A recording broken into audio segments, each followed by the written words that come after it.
ช่วยครับขออนุโมทนาบุญนะเชิญชมความสงบระงับเกิดมีครับทุกท่านทุกคนในวัดหมู่บ้านหรือว่ากลางหมู่บ้านเฮาก็ได้เฮ็ดบุญเดือน7บุญชำระคิดชำระใจมันก็ได้สวดพระหุงเพื่อสิญาติโยมเฮาน้อมนำเอาไปใส่บทสวดพระหุงนี่เพิ่นว่าเฮ็ดจังได๋จังสิชนะคนได้คนทั้งหลายนี่พระหุงนี่มือทั้งหลายคนทั้งหลายนะคนทั้งหลายเฮาเป็นผู้นำคนเฮาเป็นผู้นำครอบครัวเฮาเป็นผู้นำหมู่บ้าน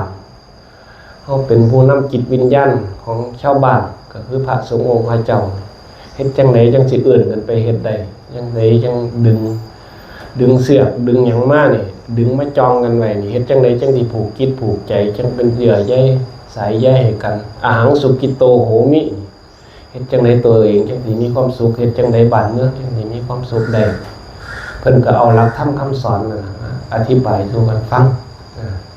เฮ็ดบ่ให้ทะเลาะกันบ่ให้โลภเอาของกันนั่นล่ะ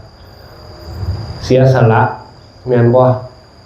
พาหุงสหัสสมัตถินิมิตสาวุทันตังที่เขาสวดก็บ่แม่นที่การเสียสละผู้ใดบ่เสียสละการทั้งคือการเสียสละบ่เปรียบผู้อื่นนี่มันจังสิเอาใจจังสิชนะใจผู้อื่นนี่แม่นบ่สัพพะทานังธัมมานังขินาติเพิ่นว่าการให้ทำเป็นทานชนะสิ่งทั้งปวงผู้บางคนบ่พอใจดิให้ทำจังได๋สิชนะมาสิสู่ปั้นเขาขาแต่ว่ามันก็ได้อยู่คนละอย่างกันการให้ทานมันก็บ่ได้บังคับไว้ตั้งแต่เฉพาะวัตถุเนาะการให้ปัญญาคนนี่การบ่จนปัญญาน่ะเพิ่นว่าก็สั่นเพิ่นสิเว้าไว้ว่าหยังไงมีปัญญาเหมือนมีทรัพย์บ่นับแสนเป็นหลายๆเท่าใดก็ได้คือยังความอยากของเฮานั่นน่ะตกมาเป็นเม็ดฝนมันก็ยังบ่ถูกใจเนาะยังบ่พอใจเนาะได้เขาลูกนี่ยังอยากได้เขาลูกอีกลูกนึงอยู่เพิ่นได้เฮ็ดไว้นั่นน่ะเพื่อเตือนเฮาไว้จังคำว่าสัจจะจังซี่เพิ่นเอาไว้สู่กับพวกนิคนหรือว่าคนทั่วๆไปหรือว่านั่งกินจามันจะมาวิกาบ่แม่นติน้องนางเรื่อง2อย่างเรื่องเกี่ยวกับเรามีแต่เรา2คนเท่านั้นที่รู้แม่นบ่ล่ะคันเป็นไทบ้านเฮาก็นานกูว่าแล้วเที่ยวมาวัดดูไว้ปัญญังล่ะทั้งบ่ดีเราสัจจะเอาความจริงน่ะมาบอกเพิ่นก็เว้าเรื่องกายวาจาใจนั่นน่ะในเรื่องของสวดพระหุงแม่นบ่เฮาหนูแปลเคยนั่งแปลจักเที่ยบ่นี่อยู่ในบทสวดแล้วก็มีแปลเราเบิ่งความหมายในบทสวดเพิ่นบอกเรื่องหยังเฮาเฮ็ดจังได๋เฮาจังสิชนะเพิ่นก็บอกในเรื่องกรรมบท10อย่างนี่ล่ะ1บ่ให้ละ4อย่างน่ะบ่ให้ฆ่าบาปก็ตั้งศีลเนาะว่าอยู่ว่าหั่นเด้แม่นบ่ศีล3ข้อกายเวท3วาจา4นั่น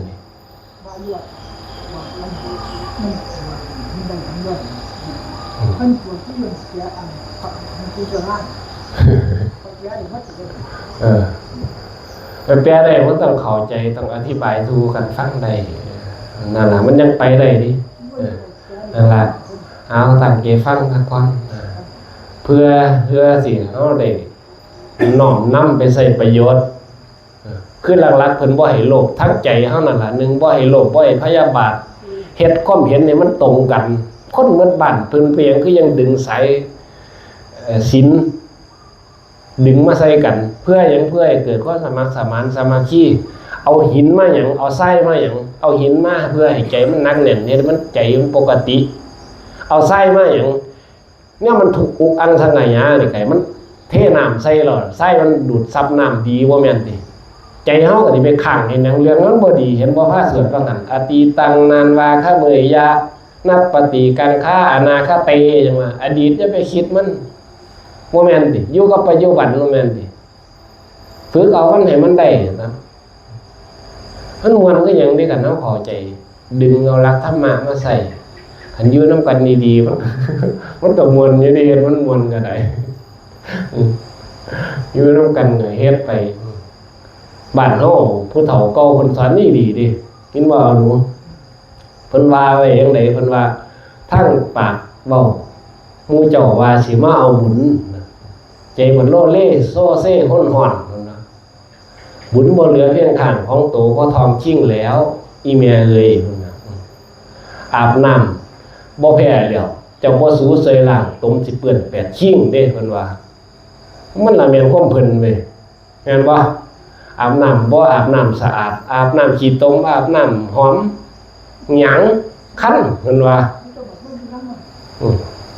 เฮ็ดคันเฮาเฮ็ดเข้าใจมันก็ดีอาบน้ำถูสบู่หอมๆมาก็ดีแบบนึงนั่นน่ะสะอาดเฮ็ดคือกันเฮ็ดบ่แม่นเฮ็ดท่านก็เพื่อให้คนมาย่องเด้เฮ็ดเพื่อการอนุเคราะห์สงเคราะห์กันเฮ็ดดึงเอาใจกันเฮ็ดให้คนเกิดความสมัครสมานสามัคคีก็สั่นเฮาก็สวดไปซื่อๆก็สักแต่ว่าเฮ็ดซื่อๆได้เฮ็ดเฮ็ดแล้วก็เอาอันเอียงกับทงเอาอันเอียงกับบ้านเฮาเอิ้นหยังก็อันไอ้บ่ที่มันเป็นถาดจังซี่แม่ยายเฮ็ดเอากล้วยมาเฮ็ดแม่ทงสี่เหลี่ยมแต่มันทงอยู่เป็นจังได๋นั่นล่ะเพิ่นก็มาสอนในเรื่องธรรมะมาดึงใส่รูปใส่เสียงใส่กินใส่ลมเห็นบ่เฮานั่งว่าหั่นเสียงกามาฮ้องสั่งมันบ่ฮะเอาดูกาฮ้องว่าหั่นไปขันคอมันบ่ว่าหั่นมันฮ้องตายมันยังอยู่นี่คนสิกำลังสินั่งสมาธิบ่ว่าเด้อ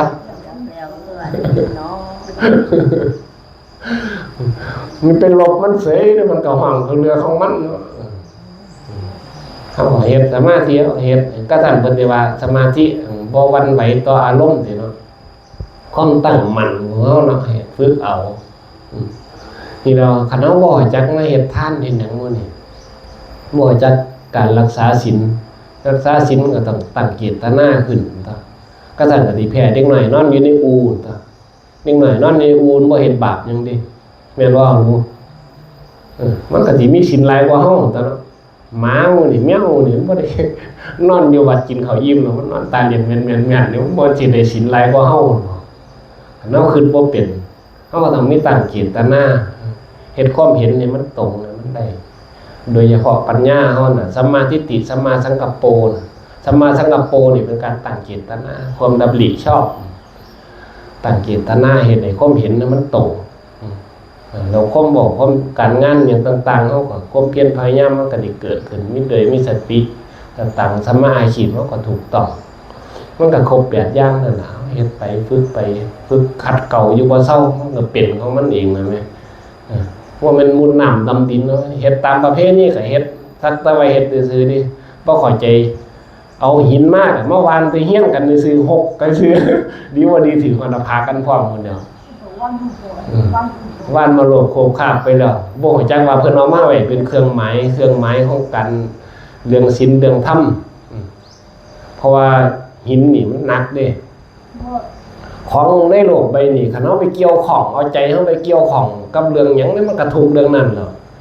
ก็ยังมีเฮามีลูกมีหลานนี่คือยังเฮามีเงินมีทองนี่ล่ะมันเสียไปแล้วเฮาใจเสียบ่ยายลองเบิ่งมาจ่อกูเฮ็ดหยังนั่นล่ะท่านแล้วมันเดือดเฮาก็ว่ามันเดือดร้อนทุกอย่างนั่นแหละเหตุผลของคนมันสิอึดสิเนาะเฮาสิอ้างไปนั่นแหละจริงๆแล้วมันก็ว่ามันเรื่องของเรื่องดอกคันเฮามีธรรมะว่างนี่มันเป็นหาใส่คันมันหายไปแล้วเฮ็ดจังได๋จังสิได้ขึ้นมาหามาปบมาเบาบางเฮ็ดจังได๋คันเฮาบ่มีธรรมะก่อนมันก็เบาบ่เป็นแล้วจังนั้นก็ผูกอาฆาตพยาบาทไปลูกไปนี่มึงเฮ็ดของกูได้กูก็เฮ็ดมึงขึ้นเอาพอปานนั้นน่ะจังได๋ก็มึงมันอยู่ซั่นดอก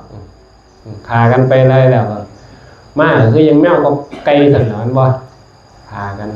มีหน่อยมีหลวงฆ่ากันมาซั่นน่ะเฮ็ด คันเฮาบ่ฝึกบ่มีธรรมะมันบ่เข้าใจดอกเฮ็ดไปก็สักแต่ว่าเฮ็ดซื่อๆเฮ็ดแต่ก็เว้าสู่กันฟังแน่นั่งสมาธิแน่เพิ่นเอิ้นว่าภาวนานั่นน่ะเฮ็ดคันเฮาเฮ็ดบ่ถูกมันก็บ่แม่นเพิ่นเว้าไว้อยู่ดิเกือบถูกมันก็บ่แม่นตั้งใจซับนอคาไปถูกนออือทื่อเพิ่นว่ามันเกือบคือมันถึงบ่แม่นมันบ่แล่นเข้าบาทบาลีนออือทื่อบาดเฮามันเบิดแล้วเนาะก็กินได้อยู่เด้ล่ะเห็นว่าเอาดูเรือเห็นว่าบาดเฮาซื่อมื้อนออือทื่อเอาถือกับบ้านๆไปเดียวกันไว้ ฮะคล้ายๆกันแม่นนั่น